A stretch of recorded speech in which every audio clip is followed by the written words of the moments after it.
నీకిచ్చిందే 3 ఏళ్ళు నీ సుట్టంతా పాగోళ్ళు ఎంత కష్టపడ్డవో గాని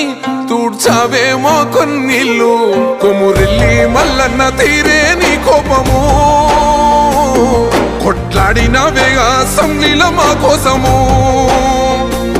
మళ్ళీ నీ గెలుపు కోసం దుబ్బక మొత్తం ఒక్కటై వస్తున్నమే నువ్వు మాతో ఉంటే సాలో అన్న రఘన్నా